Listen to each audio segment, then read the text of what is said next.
warahmatullahi wabarakatuh. Jadi di sini saya akan membawakan podcast kira-kira isi podcastnya apa ya? Sebelum melangkah ke pembahasan yang lebih lanjut, kira-kira kita perlu perkenalan nggak sih?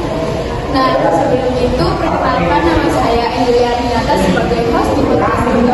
Dan juga penasaran nggak sih sama bintang tamunya? Jadi sebelah sini dulu nih, siapa ya?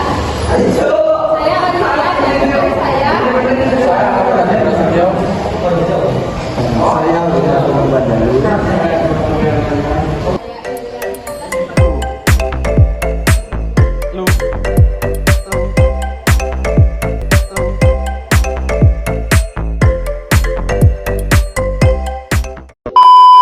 Kalian ini kan aktivis perjuangan reformasi nih.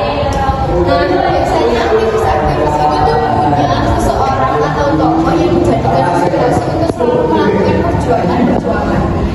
Nah, menurut kalian sendiri, siapa sih aktivis atau tokoh yang menginspirasi itu? Kalau menurutku sih, Mahatma Gandhi. Ya sih, kalau menurut aku Ini kalau tak lu mesti macam Siapa sih sebenarnya Mahatma Gandhi dan kenapa beliau itu berpengaruh dalam sejarah dunia? Mahatma Gandhi itu seorang pemimpin politik, tapi ia juga pemimpin spiritual buat rakyat India. Dia memiliki cara tersendiri buat mengusir penjajahan, yaitu dengan cara non-kekerasan. Kalau banyak orang berpikir mengusir penjajah harus dengan kekerasan atau kekuatan fisik, Mahatma Gandhi itu berpikir bahwa damai dan kebenaran itu lebih kuat. Nah, makanya nih Mahatma Gandhi itu dihormati oleh banyak orang. Ya. Nah, setelah itu apa sih yang bikin Mahatma Gandhi dihormati di seluruh dunia? Bukan cuma dunia. Mahatma Gandhi itu sosok yang konsisten dengan nilai-nilainya. Dia bukan cuma bicara tentang ketulusan dan keberaniannya, tapi dia juga hidup dengan cara itu. Karena ketulusan dan keberaniannya, hanya pemimpin dunia yang terinspirasi olehnya, seperti Martin Luther King dan Nelson Mandela. Nah, di mata dunia, Mahatma Gandhi itu berikon keberanian dan perdamaian universal. Nah, itulah yang menyebabkan mengapa Mahatma Gandhi terkenal di seluruh dunia dan tidak cuma di India saja. Oke. Jadi, kenapa Mahatma Gandhi memilih jalan tanpa kekerasan buat lawan penjajah? Kenapa nggak cara lain? Karena menurut Mahatma Gandhi itu dengan kekerasan tidak akan menyelesaikan masalah, malah menambah penderitaan. Menurut Mahatma Gandhi itu, jika kita ingin menang secara moral, maka kita harus bersikap integratif dan kebaikan. Dan Mahatma Gandhi itu sangat percaya dengan prinsip ahimsa atau tanpa kekerasan. Oke.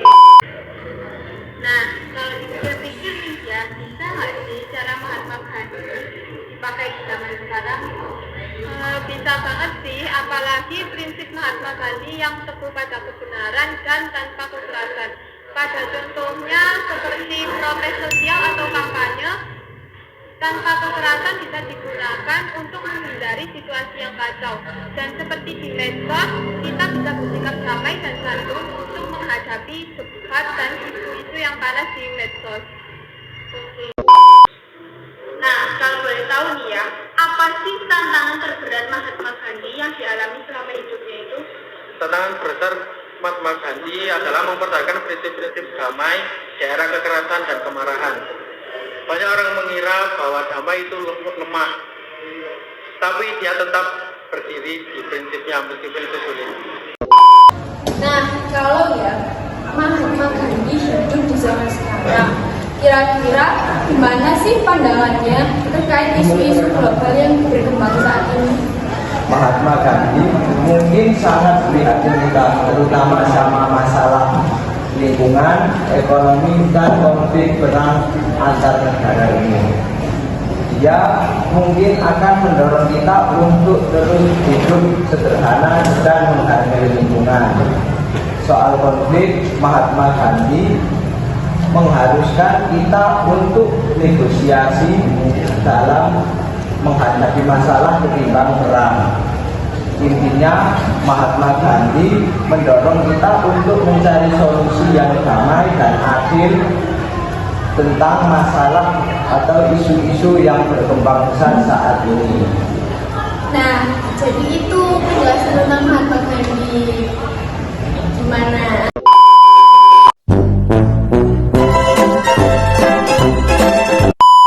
Inspirasi buat selalu melakukan Cina, LZ, satu aktivitas siapa sih?